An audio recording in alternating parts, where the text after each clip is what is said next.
Welcome to the Hardwood Hustle, powered by PGC Basketball. We believe in the value of a coach. We're here to educate, empower, and encourage you to lead like never before. This week, we're joined by Coach Micah Mills, a longtime PGC family member who shares his journey in coaching as he steps into his first year as the head men's basketball coach at Wilmington College. In this conversation with TJ and Sam, they discuss creating separation in the interview process, developing champions for life, and teaching players how to be coachable. Let's get started. Coaches, welcome to the Hardwood Hustle. I'm super excited for this conversation today. We're going to hit some topics that we haven't talked about before that I think will be helpful for you and your career, but mostly excited about the guest that we have today for a myriad of reasons. And let me just cover off those reasons. First of all, Micah is a longtime friend of me and Sam and PGC basketball. Been with us probably almost near a decade, I would say, maybe even longer than that. And Micah just became a head basketball coach in college as well at Wilmington College, and he's about to start, just here in a few days, his first season as a head coach.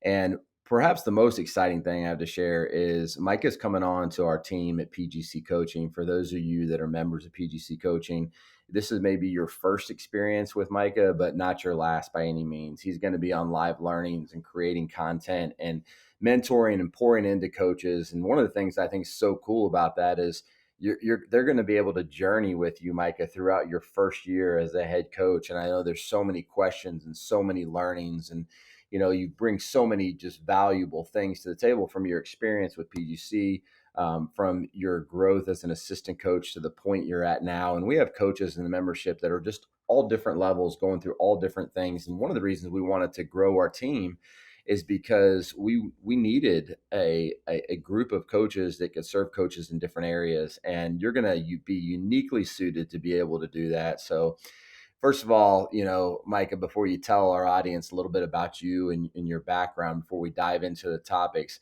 just want to say welcome to the team, and we're welcome to just the opportunity that's ahead. And we are so excited to have you, and we're so excited for your journey as a head coach as well, and look forward to the long, lengthy career that you have ahead of you of impacting young people and just being a great basketball coach. So welcome, Micah Mills. Thank you guys for having me on. Been a long time listener of Hardwood Hustle, and obviously our friendship, kind of predates even the Hardwood Hustle days. So it's an honor to be on, and I'm excited to dive into a couple conversations today, as well as dive into being a PGC in the coaching community and coaching family, and really impact some coaches coming up. Yeah, it's going to be a lot of fun. And, I always say that, doing life with people you love is the most important thing, and at PGC Coaching for a long time, Sam and I carried a lot of the content. Mono's done a lot of content. Lisa's added to that. And, Rick then came along with Better Basketball. And now we're just adding more good people that I enjoy doing life with. And Mike, I want these people to know you a little bit. So tell us a little bit about your journey, like how you got here to this spot right here. And after that, Sam's going to lead us, and we're going to dive into some things like the interview process, how to separate yourself, how you became a head coach. But kick us off by just letting our audience get to know you a little bit. Yeah. Born and raised in Ohio, from Northeast Ohio. Went to Dover High School, where my high school coach is actually in the Ohio High School Basketball Hall of Fame. Actually, my high school basketball coach and football coach are both in the Ohio High School Coaches Hall of Fame. And so legendary coaches impacted my life at the high school level. And I went on to play Division II basketball at Ohio Valley University. In between that gap was when I found PGC. So after my senior year of high school, my dad honestly gave me the option. He said, hey, I can send you to this camp. It's this amount of money, or I could, put this money aside and we can start to work on you getting a car for your freshman year of college. And once he actually gave me a couple articles. And obviously at the time, Dina was the only one running camps. And he had found some articles that had talked about Dina Evans and what she's doing with this point guard college camp. And I was like, yeah, I want to go. I want to see what this is all about. So I went to the camp that summer, and Mano Watsa was actually the director that week. It was one of his first sessions actually directing in the United States. And we just hit it off as a player-coach relationship. I loved everything he was teaching. And actually, at the end of that week, he offered me a job as a basket instructor coming up for the next summer. He said if I stay in touch with him, and I make it through my freshman year of college, he'll allow me to come on as a basket instructor. And I did that, and I've been with PGC ever since then. So that was the summer of 2007. And it definitely helped me, through my college career to get involved with PGC and things like that. But been involved with them ever since then, and went on to grad school at Otterbein University, where I was a graduate assistant there. And then I met Coach Casey Hunt, who was the former head coach here at Wilmington College. And I went from being a GA to then being a full-time assistant here at Wilmington College, and have now been here for 7 years as the assistant coach. And we just got a new athletic director, and Coach Hunt was the head coach here for 17 successful seasons. So I just took over the head coaching spot here this past summer. And now I'm here with the PGC Coaching Circle, and looking forward to doing some more things in this circle as well. Micah, getting a head coaching job is hard to do at any level, let alone the college level, and there's only so many of them. And so, you and I talked and texted throughout the process when you were going after the job. And I think there's some really valuable things that you learned in that process that coaches can learn from. So, and just set the table for everybody listening, you were a longtime assistant. Then you have a new administration come in, new AD that doesn't know you. And so that's another complexity to it all. So just share a couple opening, overarching, higher level ideas on what you think you did to separate yourself in the interview process. Yeah, the first thing that I would say, as a coach that didn't have head coach experience, and my first couple jobs that I had applied for as a head coach, that was the number one thing I didn't get the job. They said, you don't have the head coach experience and things like that, right? So I went to, and I got my own AAU team, and I started to coach them. And I know you can say, it's AAU basketball and things like that, but hey, when there's 2 minutes left in the game and it's a tie game, like, you still get that feeling of, trying to be a coach to figure out a way to help your team down the stretch. And so I really try to put myself in environments that I was going to be able to gain some unique experience that I could, talk through and show off maybe on my resume, and talk to with athletic directors going forward about why I have some head coaching experience. So that was something that I felt like helped me. And it's just made me more comfortable being on the sideline, running the show and things like that. And then the second thing was I really tried to identify, what things I was going to do different. And all coaches kind of put together their own coaching packets and coaching plans and things like that. But in my coaching packet, one of the things I had on there was I kind of called it the Mills difference. And I kind of just outlaid just 10 true things that I knew was going to be different. And they weren't things about, we're going to win this amount of games and we're going to beat this team. It was just 10 things that I knew that I could uniquely bring to the table. And then in the actual interview, I was able to, kind of unpack some of those things. So I think those were two things initially. And then a third, Jeff Bowles, who's the head coach at Ohio University, gave me some really good insight about studying the athletic director and really getting to know the guy you're going to work for, and to figure out what are some things that he likes or she likes that they're looking for that you can maybe pick out of in their bio and in their description, and things that they've articulated in other, maybe if they have news articles or interviews or anything like that. And I went through and I found about 4 or 5 things that I aligned with Bill Wilson, who's our athletic director here now, from things he said about his team GPAs, things he said about his team's community service hours, things he said about his team's campus engagement. And so I coined those and I pulled those and did, used our numbers of what we've done here while I've been an assistant coach. With those exact same things. And I kind of paired those things up to really get him to see that, I have the same ideas and vision as he does of what a program should look like. I think those 3 things really helped me. Micah, there's two things that stand out to me there. And, the Mills difference, first of all, um, separation, like creating separation from everybody else. And a big piece of that, I think, is hard to do in an interview. I think everybody wants to have the right answers. But Yeah. it's my belief that, and I know this from hiring assistant coaches, more important than anything, and Graham does a lot of hiring of our assistants now, and we sat down and we talked about what do we want, what are we looking for? And one of the things that I said to him is, I want you to feel this person. Like, I want you to just vibe with them. I want you to know we can do life with them, work with them, believe in them, trust them. And that's not always the easiest thing to bring across in an interview, because every coach is sitting there thinking, well, let me answer all these questions right. Let me say all the right things. But my belief, probably in you, your greatest attribute in an interview would be like who you are, like just letting your personality come to life, letting people know that, man, this guy is legit. He is who he says he is. He shows up. He's great to be around. And so, how would you advise coaches when they go into those interview settings to be able to bring to life who they really are?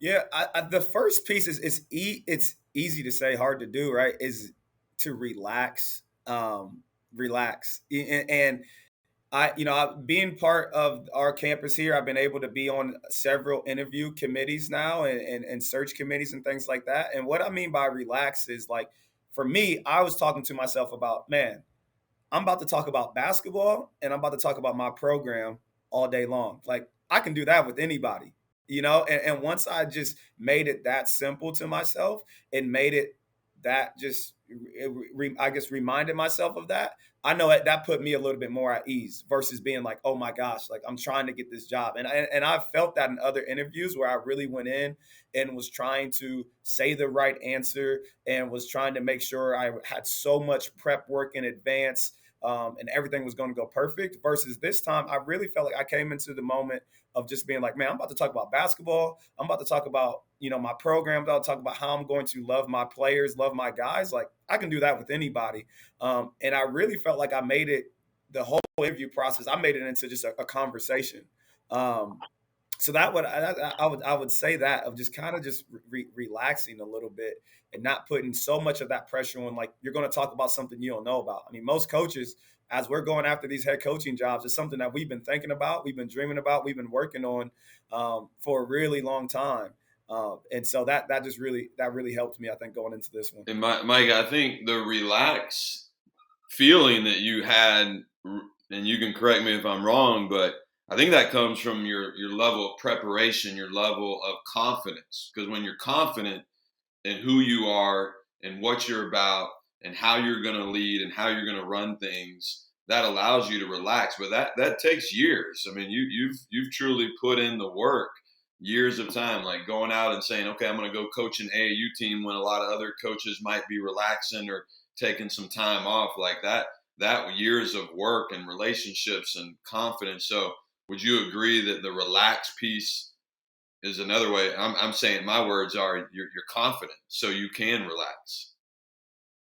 Yeah, definitely. I definitely would. I would agree with that. And I think, what I want to kind of articulate there with the relaxed piece is, like, sometimes somebody asks you a question and you try to be so right that you just start to ramble, and you just start to ramble, and then you're talking, and then you finally figure out what you want to say, and then you say it, and then it's going on for 5 minutes, right? We've all probably been there, interview processes where I was very comfortable, like you kind of said. I had the prep work and I knew what I wanted to say, how I wanted to say it, and there were multiple times where I was asked the question and I just paused and I just said, "Yeah, give me a second."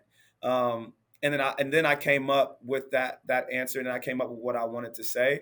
But it definitely came from that relaxation. Definitely came from a place of confidence that, I was ready. I feel like there's a lot of things I don't know what's going to happen in this first season, and a lot of unknowns that I got to get better at. But for this part of the job, I felt like I was ready from all those things that you had talked about.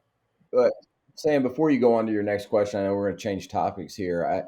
One of the things I think is really important for coaches too, and I think that Wilmington hired the real Micah, and you don't want to be hired as the fake Micah or the fake Sam or the fake TJ. And when you go in to just win an interview and say all the right things and do all the right things, and people hire you because you gave all the right answers, but it's not coming from your heart. It's not who you are. They're not hiring the real you. And so I think that the other interviews that you went into that you had, I mean, those doors closed on you, but there was another blessing waiting on you to get to this point where you said in this first interview, I mean, this was me. I was just going to talk about what I know, about what I love, about who I am.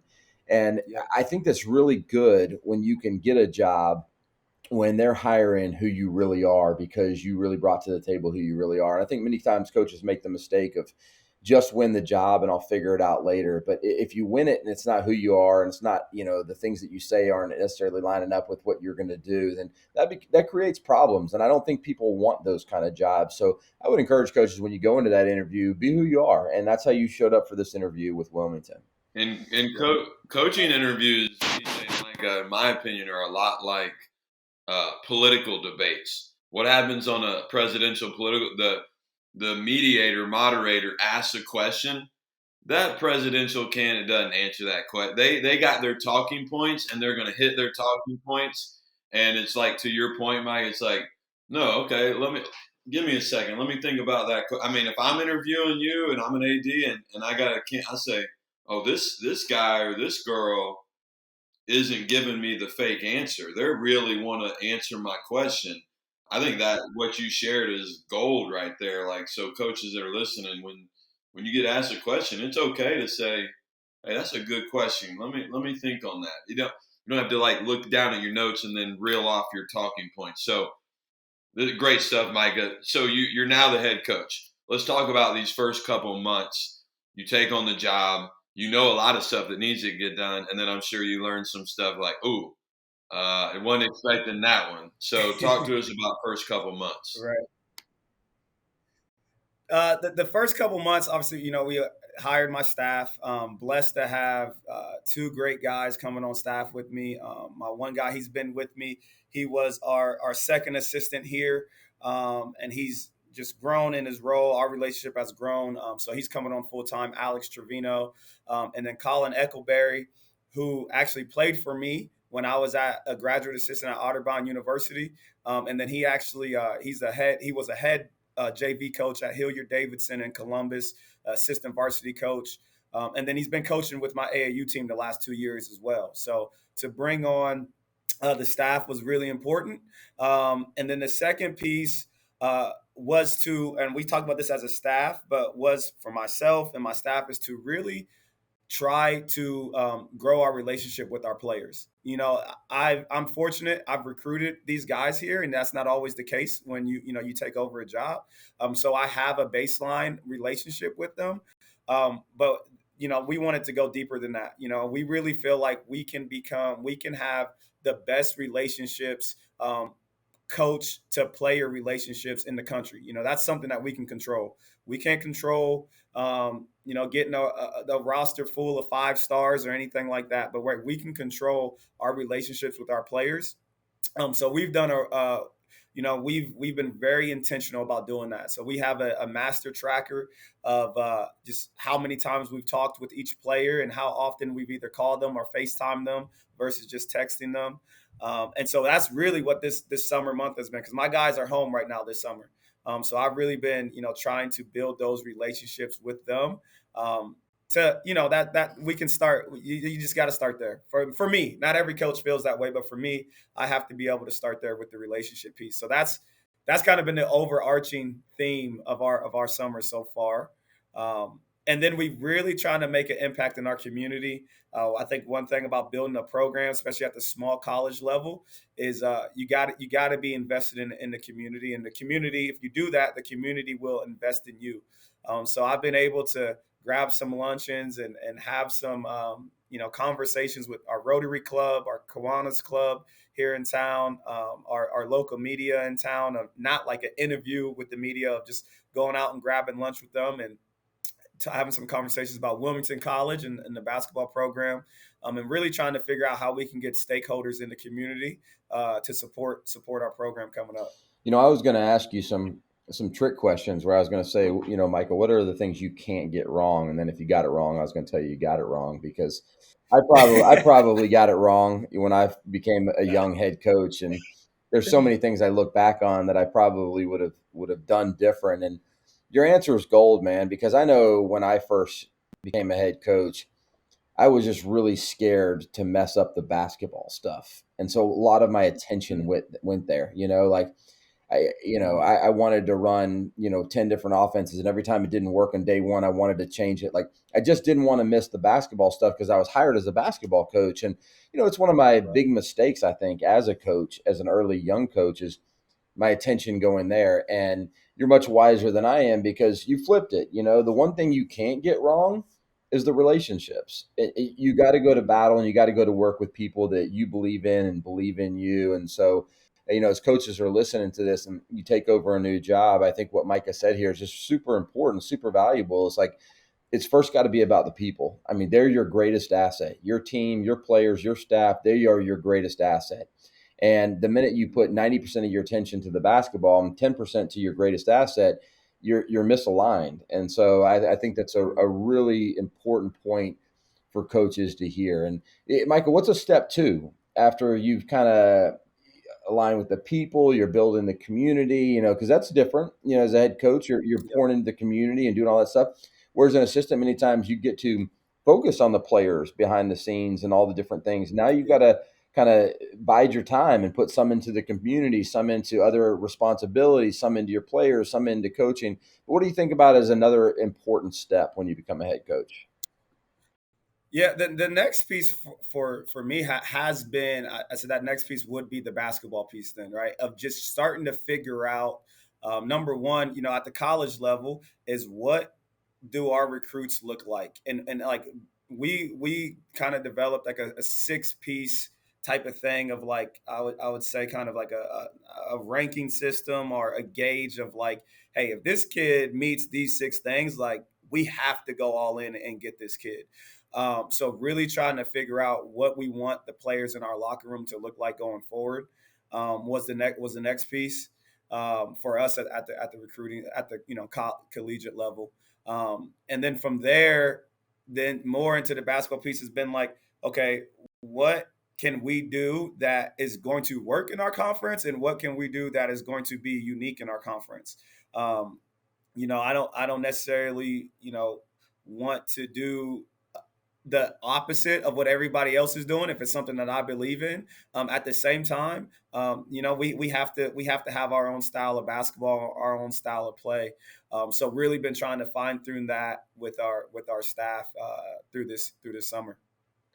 Let's talk about this, Micah. And all three of us on here, we played high school, college ball, and you played high school football, Micah. And we've had coaches. We've had good coaches. We've had coaches that maybe weren't as good. We've seen good models and poor models. How would you define your role as a coach in a young person's life? And what is your kind of mission in terms of playing that role? Yeah, man, that's such a good question, Sam. I feel like for me, my role is to help a young man just grow through the game of basketball, but grow in his life through the game of basketball. And I don't say that tongue in cheek. I don't say that trying to just be funny, but like I've been impacted by that. I've been impacted by coaches who have helped me grow in my life through the sport of whether it's football, whether it's basketball, and I know how just invaluable that is. I just you can have your parents, right? That's really important. You can have your grandparents. That's really important. But to have an outside voice come into your life and pour into you, you can't put a price tag on that. So that's my role. I feel like if I can help our young men, 18 to 22, by the time they're 22, 23, 24, if they're ready to go be a mature man into this world and lead their families and be a leader in their community, and they learn some of that through us, through our program, I'll be happy, right? And that's my role. That's my role as a coach. That's how I see it. I mean, you guys have helped me with that, honestly. Like, you guys have showed that example. Mike, if I was to give you a piece of advice and to give coaches listening a piece of advice, I was really challenged by this question yesterday. We've got our back to school meetings here at Emmanuel, and our motto is creating champions for life is our athletic department motto. And our athletic director asked this question. He said, "What are you doing to create champions for life?" Talking about what you were just talking about, creating champions for life after they're 22, 23 years old and they finish there. And I paused, and I have great confidence you'll do this because you've always shown up this way. And even your answer reflected this. But when I started thinking about what is the best thing we do to create champions for life, and we have, our own mission statement, we have our pillars, we have a ton of things that we do that I think are super ways to build young men. But if I had to give one thing that is the most important thing that we do, and I think we do it really well. And specifically, Graham, my assistant, is amazing at this, is we spend time with our players and giving them your time. And as a head coach, you know, there's so many things that we've got going on. And sometimes this is the hardest thing for us to give to our players is time. And that's why I'm so thankful for Graham, is because I think it's his sweet spot. He's amazing at doing that. But I think about all the times when players have needed us just to be there, and they've actually just needed to witness our life, watch me parent my kids, watch me be a good husband, come to my house and have a meal, just those types of things. I think spending time with them is crucial. And, when you think about that and other coaches think about that, a lot of times we want the magic bullet, right? Like, we're going to do this activity and everybody's life's going to be changed. We're going to create these 3 pillars and everybody's life's going to be changed. But Sam has a great quote, and he says it all the time, most of these things are better caught than taught. And if you're going to catch these things, if players are going to catch these things, you got to be doing these things with them, and you got to be spending, time with them. So, a piece of advice for coaches and a piece of advice for you, but, I think it totally aligns with the answer that you just gave there. That's what you intend to do, build champions for life and be intentional with your first answer, which was, build relationships. I love that. Yeah. And TJ, that made me think about, I've got a new young coach who just finished playing college ball, and he started with us at BCB. And, I was telling him one thing, and then this is kind of a John Wooden thing. It's like, always ask yourself when you get done working with a kid, training a kid, coaching any kid, what did I teach them today that 20 years from now they could use? And understanding, like, a 14-year-old, isn't necessarily thinking about what type of father or mother they're going to be. I get that. And even you guys are college coaches now. Sometimes college players just want to be college kids. But it is our job to help get them thinking about the future and about the type of person they are. And basketball and coaching is such an amazing platform that we can reach kids in a way even their own parents can't. So, Micah, I think the other thing too, maybe you could touch on here is, the role of a coach is different for different kids, meaning on your roster right now, you have a kid probably that's from a 2-parent home, and it's an amazing, loving home. And like, he's got amazing support, and he's just a well-rounded, like, polished, mature young man. And you can still have a big impact on his life, of course, but he might not need you as much as like a second father figure. He may. Okay, but then you might have another kid who doesn't have that background. Maybe he is from a 2-parent home, but that home is dysfunctional as all get out. Maybe it's a single parent, maybe raised by whatever it is. So my point is, we put on different hats for different kids depending on their needs, or I think good coaches do, and transformational coaches. So, like, maybe you could just talk about, hearing me say that, talk about what your thoughts are on that.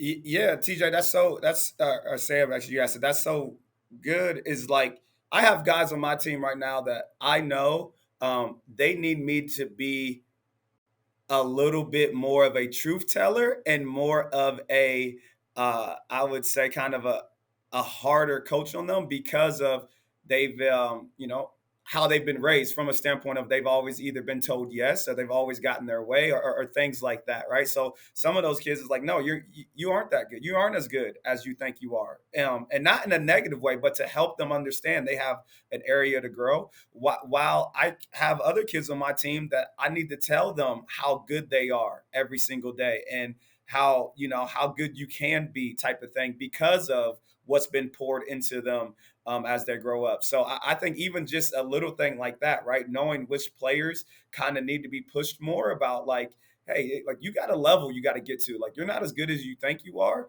And then also the kid that has been beaten down and doesn't know, and like you got to tell him like, hey man, like you can hoop, like you're a leader, you can do those things. Like even just that is important to know the difference. And it's important to like know your those one-on-ones like you said, TJ, about spending time with them and why those one-on-ones are so important, and they can't just be stock-based one-on-one of just, oh, how's your day, well, how's you doing in class. Like yeah, anybody can ask those, but to actually get to know your players so you can help them get through that next barrier of whatever that is. Yeah, is so important. So you definitely have those players from all types of ranges and everything else. So staying on, when you're coaching a kid, when we talk about coachability, I think that is a thrown out word, but it's loosely defined by different coaches. Like, oh, that kid's a coachable kid. That kid's not coachable. And it's one I've been on about like obedience versus coachability. And I'll hold on my thoughts on that, but turn it to you. What are your thoughts on coachability, or what is coachable?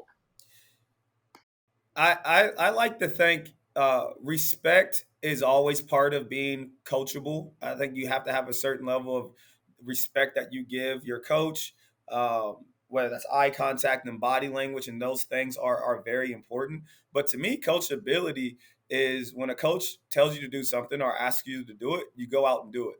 I've had players, that I've asked them to do something. They say, yes, I understand. Yes, coach.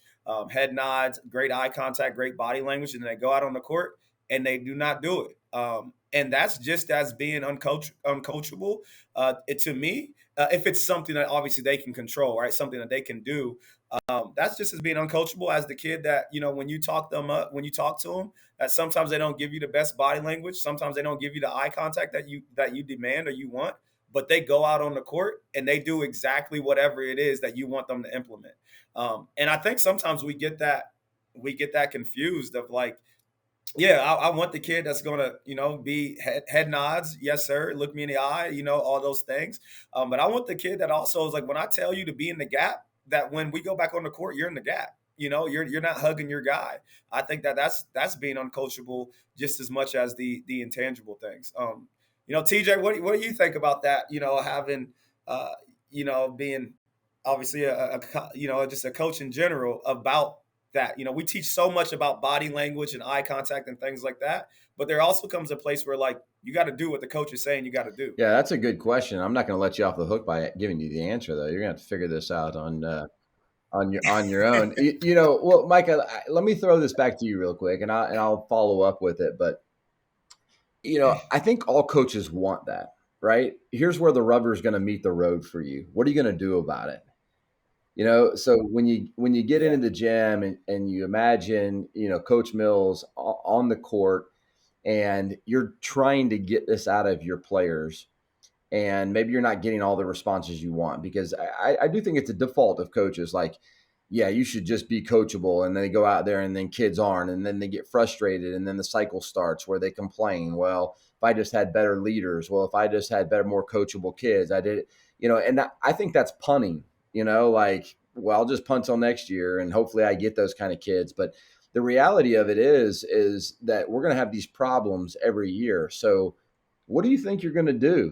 Let's put you in practice number 2, practice number 3. You go out there and you're trying to coach a kid and they're not making eye contact. You see an eye roll. They're walking when you're talking and they don't feel like they're paying attention. Like, what do you imagine yourself doing and showing, how you imagine yourself showing up in those moments? Yeah, for me, it's I have to set the expectation beforehand. I got to have those conversations beforehand about what I expect, how I expect them to show up, and then in those moments, um, then we can have the real conversation if they already know. I feel like if I go into my first practice and I never talk to a player about giving me eye contact, stop doing what you're doing when I'm talking, no bouncing balls when I'm talking. Like if I don't say any of those things, I go into that second practice and it happens and I go off on a kid, like that's not fair. That's not fair to that kid. Um, and so I really have to set those expectations beforehand. And then the way you said the rubber meets the road is like when it doesn't happen that first time, how do I respond? And I have to put myself in a position where I can respond of, telling that coach, telling that player, hey, this isn't how we act. This isn't how we conduct ourselves. Um, and if I do it there and continue to do it, I feel like it'll become easier. But early on, if I let it slide, if I let it go, I know it'll become a problem. And it's not the whole like teachers don't smile till December type of thing. Like you can still smile and have a good time, but those expectations up front have to be set. Yeah, I'd agree with you, but I'd add one step to this. And I think this is one that's really important for coaches and honestly, like in parenting as well. I think it's one thing to have a set of expectations as a leader, as a coach, as a parent, whatever it might be. It's another thing in PGC coaching, we talk about this all the time, a commitment-based culture. You know, Micah, this really well. We run this at PGC through our entire company, and it's a unique culture, a commitment-based culture. And we won't run through it all, and coaches can check that out on the site. But if I was to give you just a high level and maybe a key component of a commitment-based culture is that the player is actually committed to this. And so I think there's coaches, like we're in a crunch and we set expectations for players. And I do think good coaches hold a high expectation. Like they hold players to a high level of accountability. But it's a whole nother ball game when the player's actually committed to this. And so if you can ever tie back to that commitment. So let's just say Micah sets the expectation at eye contact, no bouncing balls, head nods when I say something, whatever. Okay, that's great. That's great. And then you go into practice and as a coach, they don't do that and you remind them of the expectation and you just continue to hold the rope. Like that's fine. Like I think that works and can work, but I think there also can be a lot of frustration in that. What I would say for coaches as a higher level of that is if in those conversations you can get those players to actually commit to wanting to be that person, if they can go in and you're coaching Sam and you can connect to Sam, do you want to be a great player? I want to be a great player. Sam, would you agree that great players are coachable? I agree that they're coachable. Let's talk about what a coachable player looks like. That player gives you 4 or 5 examples of what a coachable player looks like. Okay, Sam, are you okay with me holding you to those 4 or 5 things that you just said? Yeah, coach, I am. And so the minute that they agreed a coachable player makes eye contact and they refuse to make eye contact, they've given you permission to hold them to that. And so then you go back and you say, Sam, listen, I just want to check in with you. Are you still committed to being a great player? I am, coach. Are you still committed to being a coachable player, which you agreed was a component of a great player? I am. Listen, you're not giving me eye contact right now. You're not giving me a positive response with a head nod. And so, look, I'm gonna hold you to that. We got to change this right now. And that's still demanding. That's still a high level of accountability. I just think it's more powerful when the player agreed to that because so many times coaches go in and they set their rules and their expectations, but the player never said, I'm in. And so they may fight it. They may buck it. They may go against it. And so anytime in anything that you do, whether it's, hey, are you committed to having a better shot? Okay, well, you're committed to having a better shot. Well, here's the grind that's about to happen. You're going to have to do form shooting every day. It doesn't even have to be a discipline thing. It's just one of those things where, look, part of being a great shooter is you were going to do these 100 form shots every day before we started practice. I haven't seen you out here 3 of the last 5 days. Are you still committed to this? right? That's different than telling a Yeah. player, do your form shooting every day. Like, I'm not saying that can't work to some level. Like, it's just demanded. You just have to do it. I'm just saying it's a deeper level when a player says, I want to do it. I want to be coachable. I want to improve my shot. And so I think for coaches, if you can ever get your players to get to that level of commitment, the opportunity to hold them to a higher level of accountability is greater. Yeah, and I'd like to tie together what I think both y'all are saying, TJ, and alluding to. When you're talking about a commitment-based culture, that's different than behavior. Like sometimes we as coaches, or I see coaches, and I was this coach probably, we think coachability is about behaviors, head nods, body language, yes, sir. And it's not an either or. Coachability can have that as well, but that's obedience, that's respect. And yes, we all want that as coaches, but coachability to a deeper point is TJ. I think what you're making is getting to their heart, getting them to want to do it because it's the right thing to do, because this is what great players do. This is what great programs, this is what great cultures have. They have a collection of people. And by the way, not just players, coaches need to be coachable too. Yep. And so you have to teach it like you teach a defensive technique, like you teach shooting, like you teach making the right read on offense. We have to talk about it with our players on a daily basis of, hey, what is coachability?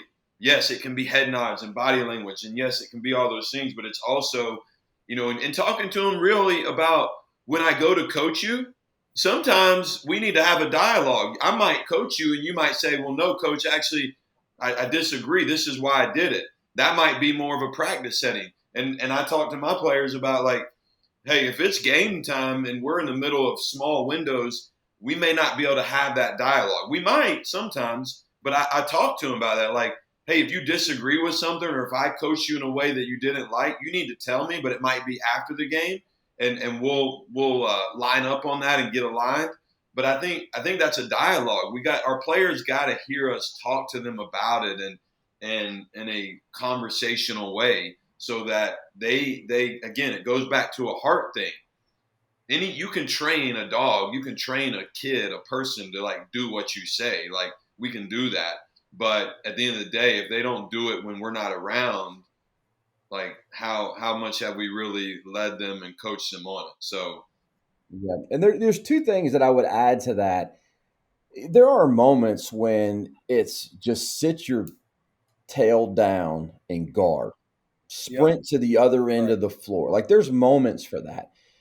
That just can't be every coachable moment. You know what I mean? Like if that's the way that you're coaching out of fear, or you're coaching, to just get a result in that moment, like that's just, that's limited coaching. That's shallow coaching. Like there's a deeper level of coaching, like Sam just alluded to, where you can get a player to a whole nother place, not just get them to run hard on that possession, but to actually believe that giving your best and hard work is going to pay off the rest of your life. Like that's deep. Now, here's the rub. I mean, there's a reality rub here. We don't have forever to do these things, right? So like going back to a player and saying, are you committed to these things, right? Like you can't stop every play and remind them of their commitments and take whatever and not have a flow to a practice and right? You can't do that every single time. And so I think balancing that as a coach of getting them to that place. And I think there are times when there's a deep issue, a hard issue, who is this person issue. And there's also times when it's just like, hey, listen, this person's a good person. They're committed to the right things. Their heart is right. They want to be a great teammate. And they just need a little bit of accountability right now. And I think marrying those two things, I think is an interesting, the art of coaching that we talk about often. And Mike, I want to ask you about this, like in your coaching approach, let's say how much sugar, how much spice are you giving players? Meaning the sugar is a lot of building up, a lot of optimistic, a lot of what they can be, maybe infusing positive. How much is it, you're coming at them a little stronger. You're saying, hey, that wasn't good enough. You can do better. Hey, that was bad at, like where let's call that the spice. Like, and I don't know if you can put a percentage on it, and it may be circumstantial about where you're at in the season. But I think this is one that coaches need to be, because sometimes we as coaches, we land on a lot of spice and not enough sugar, or vice versa. and there's some balance there. But how would you describe your approach, thinking of it in that way? Yeah, I think overall as a team, I'm definitely more sugar. I'm talking to my team about what we can be, what we can do. I think I deliver a lot more spice individually, but I still give my guys more sugar. I want my guys to play with extreme confidence, and I want them to play with real confidence though, right? Not make believe confidence. Like I'm not telling guys that aren't shooters like you're the best shooter. Like no, don't. I'm not doing that. But I want my guys to know that like they're good enough, and we're good enough as a team. And I think when you feel that, you just carry yourself different when you think you're good enough for the moment. So I really try to err on that side. And then individually, I hit my guys, specifically in a lot of one-on-one stuff. I'm a lot tougher in one-on-one conversations than I am in front of the team. That's how I've been as an assistant, as a head coach. I think some of that is going to vary a little bit. But I want my guys with their head up and shoulders back more than their heads down and shoulders slumped, as much as possible. And Micah, you're good enough. You're gonna do awesome, man. I think about all the young people that are going to be impacted by you, and in a heartbeat, I'd have my children come play for you because I know what you're about, and I think that's special because you can't say that about every coach. That you would want your kid to play for them, and you're going to have ups and you're going to have downs, but the one thing that you want to know is you're going to battle with somebody that's going to be in it with you, that's going to have the heart for it, that's going to have the determination, the stamina, all of those things, the consistency, and you're going to do that. And so, look, I know in this episode we barely scratched the surface. That's the bad news. The good news is Mike is here to stay, and you're gonna hear him on the Hardwood Hustle again. You're gonna hear him in PGC coaching, and we're gonna make sure we give you a lot of Micah because this is an up and coming coach that's going to do amazing things in the basketball world, and really thankful that you're willing to not only share here but become part of PGC coaching, where you can give to coaches day in and day out. I think that many times, and I remember this quote from Otto, blessings are meant to pass through you, not stop with you. And that's what you do. You've been blessed. I've been blessed. Sam's been blessed. And to continue to give this to coaches and to mentor coaches and give your time and to pour into them, as well as your players. And those two things I think you're going to find really fulfilling, because I know you have a heart for both those things, as do I. Like, I love helping coaches. I love learning from coaches. I love helping players. I love learning from players. And that's who you are as well. So, hey, this is just scratching the surface. This is just number one of more episodes to come. But Micah, congratulations. Thank you. Thank you for all that you do. Thank you for being part of the team. Thank you for sharing with coaches today, man. And we're all pulling for you. I appreciate that.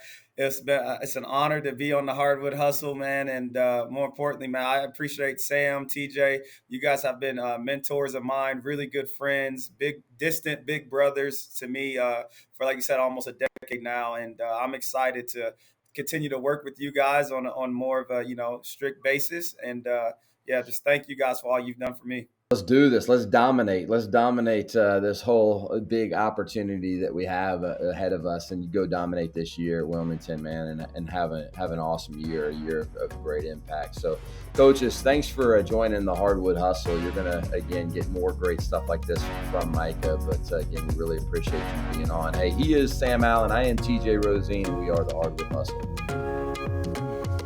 Thanks for tuning in to this episode of the Hardwood Hustle, where we believe in the value of a coach. We want to bring you quality content and journey with you. Stay connected with us on Twitter and Instagram. You can find us at Hardwood_hustle. From the Hardwood Hustle team, thanks again. We can't wait to be with you again next week.